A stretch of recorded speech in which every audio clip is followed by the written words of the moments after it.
श्री कृष्ण कहते हैं जीवन में आधे दुख इस वजह से आते हैं क्योंकि हमने उनसे आशाएं रखी जिनसे हमें नहीं रखनी चाहिए थी। जीवन में समय चाहे जैसा भी हो, परिवार के साथ रहो। सुख हो तो बढ़ जाता है और दुख हो तो बढ़ जाता है। अपने जीवन में कभी भी किसी को आनंद में वचन ना दें, ना क्रोध में उत्तर दें और ना ही दुख में कभी निर्णय लें।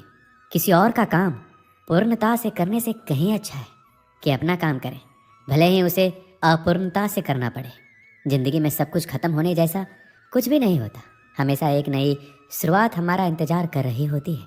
श्री कृष्ण कहते हैं, मैं भूत, वर्तमान और भविष्य के सभी प्राणियों को जानता हूँ, किंतु वास्तविकता में कोई मुझे नहीं जानता। लोग कहते हैं अपनों के आगे झुक जाना चाहिए, किंतु सच बात तो ये है कि जो अपने होते हैं वो कभी झुकने ही नहीं देते। हमेशा छोटी छोटी गलतियों से बचने की कोशिश किया करो, क्योंकि इंसान पहाड़ों से नहीं पत्थरों से ठोकर खाता है। अपनी पीड़ा के लिए संसार को दोष मत दो, अपने मन को समझाओ। तुम्हारे मन का परिवर्तन ही तुम्हारे दुखों का अंत है। श्री कृष्ण कहते हैं, एक बार माफ करके अच्छे बन जाओ, पर दोबारा उस इंसान पर भरोसा करके बेवकूफ़ कभी ना बनो।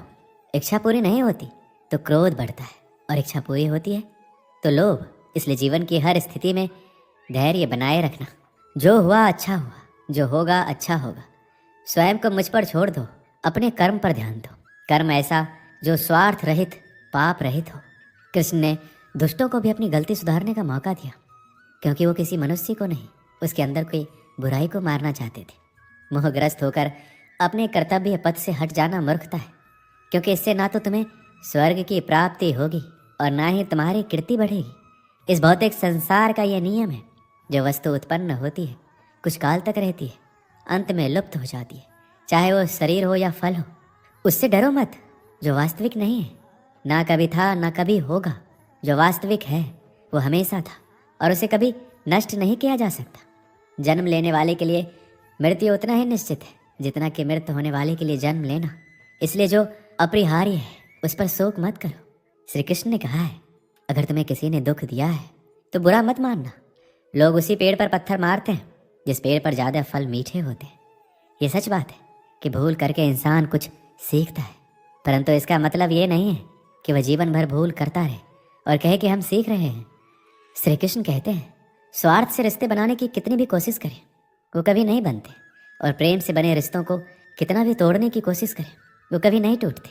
अगर व्यक्ति शिक्षा से पहले संस्कार, व्यापार से पहले व्यवहार और भगवान से पहले माता पिता को पहचान ले तो जिंदगी में कभी कोई कठिनाई नहीं आएगी। जैसे प्राणी अपने पुराने कपड़ों को उतार कर फेंक देता है, नए को धारण कर लेता है, उसी प्रकार यह आत्मा पुराने शरीर से त्याग करके नया शरीर प्राप्त करती है। तुम उसके लिए शोक करते हो जो शोक करने के योग्य ही नहीं है। बुद्धिमान व्यक्ति ना जीवित और ना ही मृत व्यक्ति के लिए शोक करते हैं। हर किसी के अंदर अपनी ताकत और अपनी कमजोरी होती है। मछली जंगल में नहीं दौड़ सकती और शेर पानी में राजा नहीं बन सकता। इसलिए अहमियत सभी को देनी चाहिए। जिंदगी में सही लोगों की तलाश कभी मत करो, आप स्वयं ही सही बन जाओ। क्या पता आपसे मिलकर शायद किसी की तलाश पूरी हो जाए। जिंदगी में किसी से उम्मीद नहीं रखनी चाहिए, क्योंकि धोखा इंसान नहीं देता बल्कि उनकी वो उम्मीदें धोखा देती है जो दूसरों पर रखता है। जब तक आप अपनी समस्याओं एवं कठिनाइयों की वजह दूसरों को मानते हैं, तब तक आप अपनी समस्याओं एवं कठिनाइयों को मिटा नहीं सकते। आप अपना भविष्य नहीं बदल सकते, लेकिन आप अपनी आदतों को बदल सकते हैं, और निश्चित रूप से आपकी आदतों से आपका भविष्य बदल सकता है। संसार के सभी धार्मिक रीति रिवाज एक ही संदेश देते हैं, प्रेम का, करुणा का और क्षमा करने का। जरूरी यह है कि ये सभी हमारी रोज की जिंदगी का हिस्सा होना चाहिए। जीवन में किसी को रुलाकर हवन भी करवाओगे तो कोई फायदा नहीं, और अगर रोज किसी एक आदमी को भी हंसा दिया तो आपको अगरबत्ती भी जलाने की जरूरत नहीं है। एक अच्छी प्रेरणा और ईमानदारी से आत्मविश्वास आता है, जो दूसरों के विश्वास और सम्मान को आकर्षित करता है। इसलिए आशीर्वाद का वास्तविक स्रोत हमारे अपने मन में है। यह संसार मानवता का है, इस नेता का या फिर उस नेता का नहीं, ना ही किसी राजा या राजकुमार का और किसी धार्मिक गुरु का भी नहीं। यह संसार मानवता का संसार है। हम चाहे तो अपने आत्मविश्वास और मेहनत के बल पर अपना भाग्य खुद लिख सकते हैं, और अगर हमको अपना भाग्य लिखना नहीं आता तो परिस्थितियाँ हमारा भाग्य लिख देगी। जीवन या तो स्वीकार किया जा सकता है या बदला जा सकता है। अगर स्वीकार ना किया जाए तो बदलना आवश्यक है, और अगर बदला नहीं जा सकता तो स्वीकार करना आवश्यक है। श्री कृष्ण कहते हैं, अगर आप एक जानवर से थोड़ी भी सहानुभूति दिखाते हो तो वो आप पर विश्वास करने लगता है। अगर आप हमेशा अपना बुरा चेहरा दिखाएंगे और मारपीट करेंगे तो कैसे आपकी किसी से दोस्ती हो पाएगी। जीवन में कठिनाइयां हमें बर्बाद करने नहीं आती, बल्कि ये हमारी छुपी हुई सामर्थ्य और शक्तियों को बाहर निकालने में हमारी मदद करती है। कठिनाइयों को ये जान लेने दो कि आप उससे भी ज़्यादा कठिन हो। श्री कृष्ण कहते हैं, अगर आपको मेरी तरह बांटने की शक्ति के बारे में पता होता तो आप कभी भी बिना बांटे हुए भोजन नहीं करते। हमारी ज़िंदगी में कुछ ऐसे लक्ष्य भी होने चाहिए जो सुबह उठने पर कुछ काम करने के लिए हमें मजबूर करते। अगर ज़िंदगी में कुछ अलग करना है तो ज़रा भीड़ से हट कर चलो।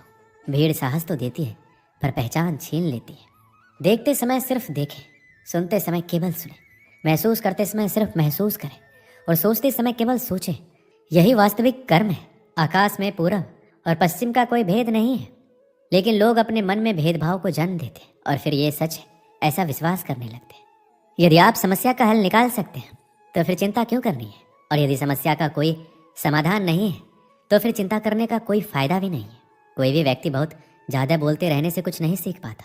समझदार व्यक्ति वही कहलाता है जो धीरज रखने वाला, क्रोधित ना होने वाला और निडर रहने वाला होता है। अगर व्यक्ति से कोई गलती हो जाती है तो कोशिश करें कि उसे दोहराए नहीं, उसमें आनंद ढूंढने की कोशिश ना करें, क्योंकि बुराई में डूबे रहना ही दुख को न्योता देना है। डर का अभाव होना साहस नहीं है, बल्कि डर पर विजय पाना साहस है।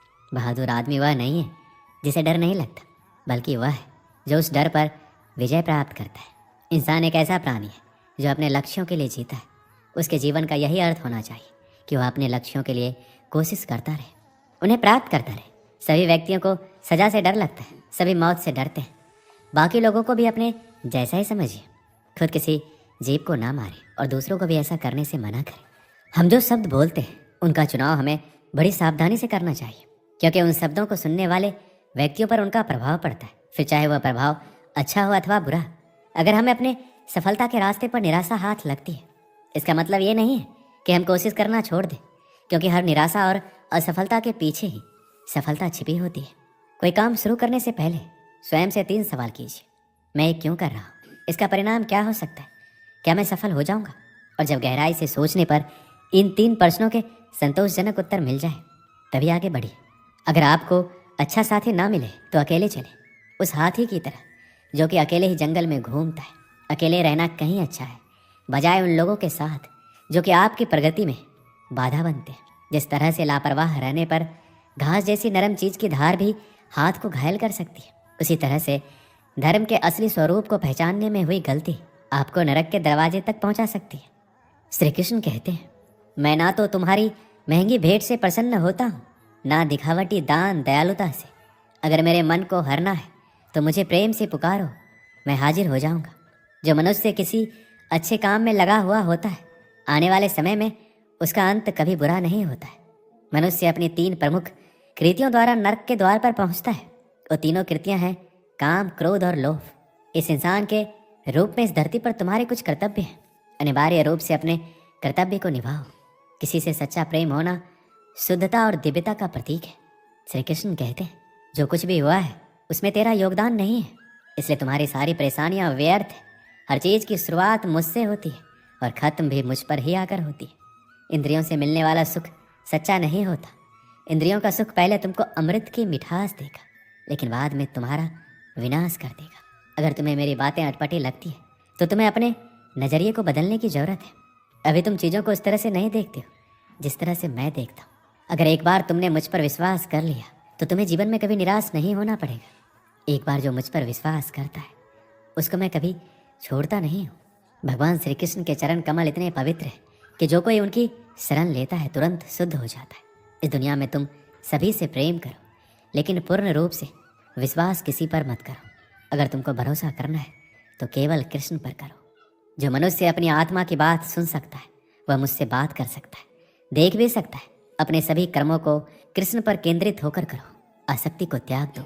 सफलता और असफलता को एक समान दृष्टि के साथ देखो। वह मनुष्य जिसने घृणा को त्याग दिया, जो सभी प्राणियों के साथ समान व्यवहार करता है, जो सुख दुख और दर्द पीड़ा से अप्रभावित है, जिसके अंदर करुणा भरी हुई है और मन शांत है, उसने सही मायने में मुझे प्राप्त कर लिया है। ये वह मनुष्य है जिसको मैं सबसे अधिक पसंद करता हूँ।